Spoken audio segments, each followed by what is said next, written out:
Welcome to Omnibus Cloud Video Part 2. In this video, we will demonstrate how to install and register an adapter for the integration. Previously, in Part 1 of this 3-part video series, we've shown how to get started with a registration for a 1-month free trial of Omnibus Cloud for your evaluation. This video begins where we've downloaded the adapters for JIRA 4.3.4 and TFS 2010. Along with the integration guide, quick start guide, and training videos. This video starts where we had left in Part 1. Now, we are going to show the installation and registration procedure for the adapters. We'll show it for one adapter, in this case, JIRA. The same procedure will have to be followed for each adapter. In this context, it is important to mention that after an adapter is installed, it needs to be configured to establish connectivity with the tool, which is on the customer premise, and the Omnibus engine, which is on the cloud. This process is called adapter registration. In the JIRA adapter downloads folder, we have the JIRA adapter installer, installation verification checklist, adapter installation guide, and the JIRA plugin. The plugin is a component required for the JIRA adapter only and will not be necessary for other adapters. We'll install the JIRA adapter in the machine located within the DMZ. You can refer to the installation guide for detailed instructions. Please read the software license agreement carefully.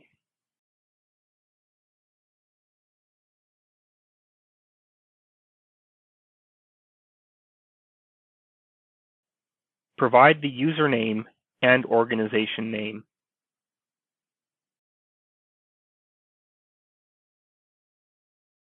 You can use default locations or set your own desired folder location. Once again, the machine where the adapter is installed must be within the DMZ so that the adapter can communicate with the tool, which is located within the local area network, and the engine, which is on cloud, can communicate with the adapter.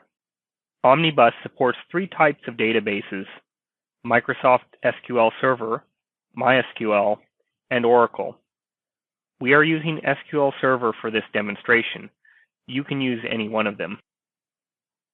Omnibus allows distributed installation setup where the adapter itself and the adapter database can run on the same or different machines.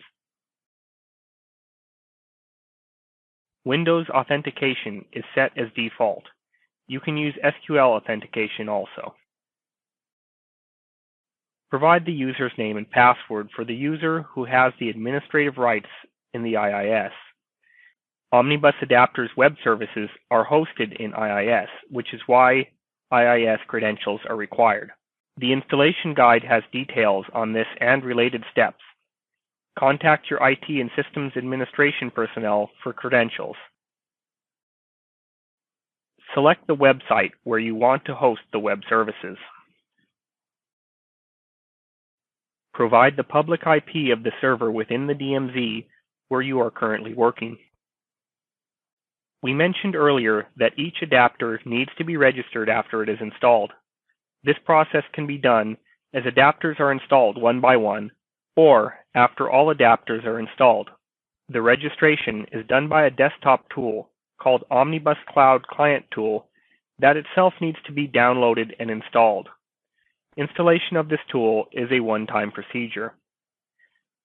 To make it simple from a user's perspective, we have made installation of this tool a part of the adapter installation process, such that when you are first installing the adapter in this machine, the installer will prompt you to install the Omnibus Cloud Client tool.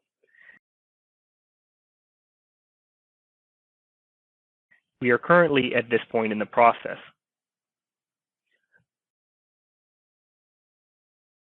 Select folder location, or you can use the default folder path.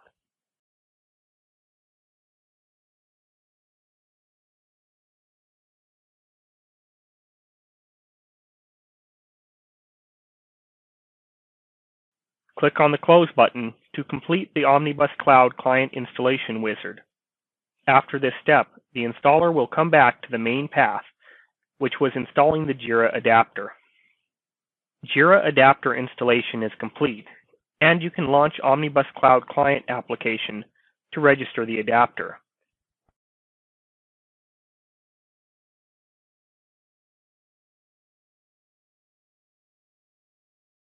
As part of the installation of the client tool, a shortcut to Omnibus Cloud Client application will be created in the desktop. As mentioned earlier, you have the option to launch it now or launch it separately by clicking on the desktop icon for the same right after exiting this installer, or launching it later after installing the other adapters.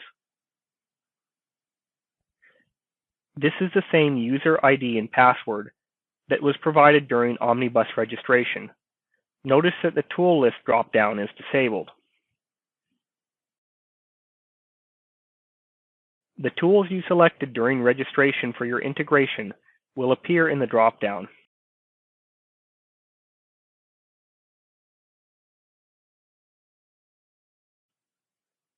Here we can see two tabs, the Configuration tab and Work Area tab. The Configuration tab consists of the adapter web services URL as well as the required credentials for accessing the tool. We'll copy the adapter URL from IIS and replace the server name with the public IP of the server.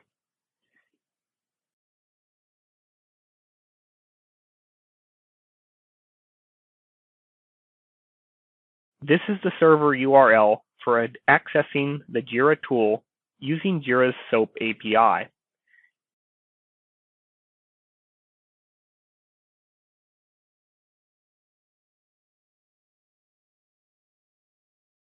The details of how to construct this URL is documented in the adapter installation guide.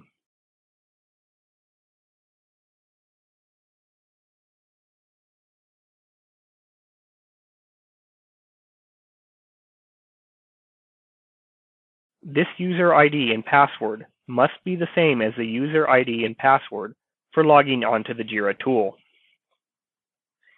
In order for the JIRA adapter to work, there is one more step after this registration.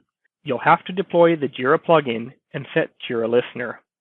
The detailed steps are not shown in this video, but explained in the JIRA adapter installation guide. Upon clicking the Next button, the JIRA adapter connects to the JIRA tool, as you can see from this message.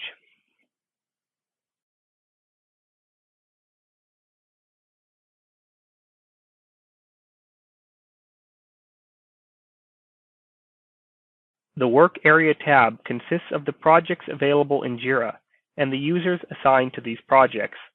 This is real-time information. This is the list of the projects available in JIRA. Select the project which is going to participate in the integration. Provide the first letter of the login ID of JIRA and click the search icon. Select the user from the list of retrieved users. Please note that this may or may not be the same as the user ID provided in the previous tab. The user ID selected in this list is called the default user. This ID is used as a default value in field mapping when an explicit user ID is not provided. For example, when a bug in TFS, which is not assigned to any user, flows from TFS to JIRA, it will be assigned to the default user if assigned to is a mandatory field within the bug entity in JIRA.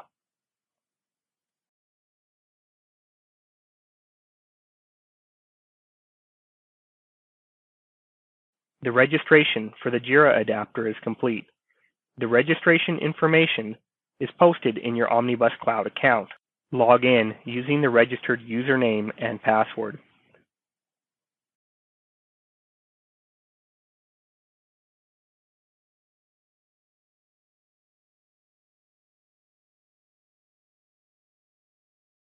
Notice that the cell under the registered column has changed from a red-colored cross mark, as shown in part 1 of this video, to a green-colored tick mark, indicating that your registration is complete. You can repeat the same procedure to register TFS. This brings us to the end of this video. To summarize, we've showed how to install an adapter on the customer premises and register it with the Omnibus Cloud account for the customer. This procedure needs to be repeated for every adapter downloaded. The next video will cover first data flow between your tools. Please click here to run the video for the next step in getting started with Omnibus. Thanks for watching.